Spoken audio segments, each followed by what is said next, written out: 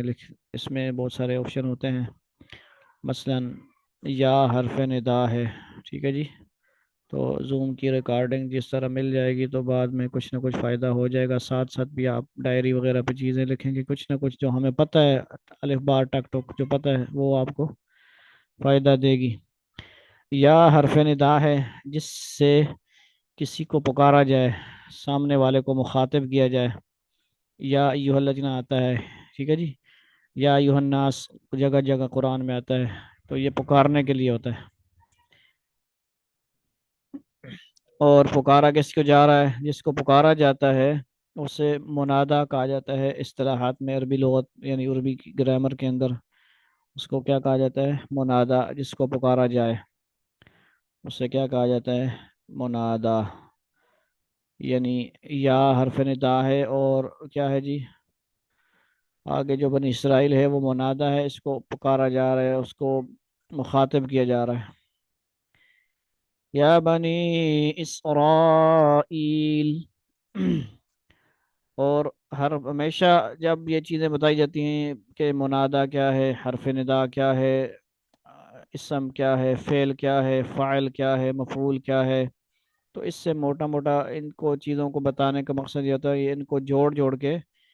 ایک ترکیب بنا کے، فارمولے سے بنا کے جو ہے ایک عبارت حل کی جاتی ہے۔ اور کیونکہ ہم اس طرح تو نہیں جا رہے ہیں، لیکن موٹی موٹی چیزیں ہم کچھ نہ کچھ بتاتے رہتے ہیں جو ہم نے پڑھا ہے باقاعدہ، کہ یہ طلباء والا نہ ہم اس نے ماہر ہیں، نہ اتنی ضرورت ہے، نہ پتہ ہے، اور اتنا وقت بھی نہیں، اور جو ہے عوام بھی ایسی نہیں کہ اتنا اس کو بتایا جائے، ترکیبیں بتائی جائیں، یعنی اس میں یہی ہوتا ہے اسم فعل حرف ہی ہوتے ہیں، ہر زبان کے جو الفاظ ہم سنتے ہیں دیکھتے پڑھتے ہیں کہیں پہ حرف ہوگا یا اسم ہوگا یعنی نام کسی چیز کا، یا کیا ہوگا جی فعل کوئی کام کرنے کی ورب استعمال ہوگا، اس کے علاوہ حرفوں کے اندر پھر اور اسموں کے اندر بہت ساری چیزوں کے نام ہوتے ہیں۔ تو ٹھیک ہے جی، موٹی موٹی میں کوشش کرتا ہوں تاکہ کوئی نہ کوئی چیز ایک یہ ذہن میں بیٹھ جائے۔ دوسرا انہی الفاظ کے اندر جو ہم نے تھوڑا سا کورسز کیے، اردو عربی مشترک الفاظ کو ہم کوشش کرتے ہیں ڈسکس کرتے ہیں۔ یا بنی اسرائیل، اے بنی اسرائیل، اذکرو، ٹھیک ہے جی، اگر علیحدہ سے پڑھا جائے اس کو اذکرو، مطلب ہم باتوں میں بیان کرنے میں اگر پڑھیں اذکرو پڑھا جاتا ہے، لیکن ہم جب قرآن کی تلاوت کریں گے تو اسی طرح جو لکھا ہوا ہے یا بنی اسرائیل اذکرو پڑھیں گے، ٹھیک ہو گیا جی، تو لام کو زال سے ملا دیں گے، اور علیحدہ سے اگر یہ لکھا جاتا ہے تو کیونکہ الف موجود ہے اس پہ پیش ہے، اس کے لیے جس کو علم نحو وغیرہ کا نہ پتہ ہو اس کے لیے ہم بتاتے ہیں قاعدہ کہ کہیں پہ ایسا الف آتا ہے جس پہ کچھ بھی نہیں ہوتا اور آپ نے اس پہ کچھ پڑھنا ہے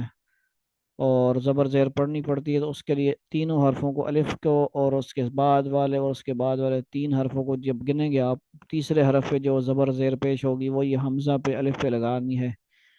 اسی طرح اس کو دیکھ لیں، اذکرو کیوں پڑھا؟ زال دوسرے نمبر پہ اور کاف تیسرے نمبر پہ، کاف پہ پیش ہے تو ہم نے پیش حمزہ پہ لگائی، اذکرو نعمتی، ذکر کرو، نعمتی نعمت میری نعمت، التی انعمت وہ نعمت، انعمت جو انعام کی یا تم پر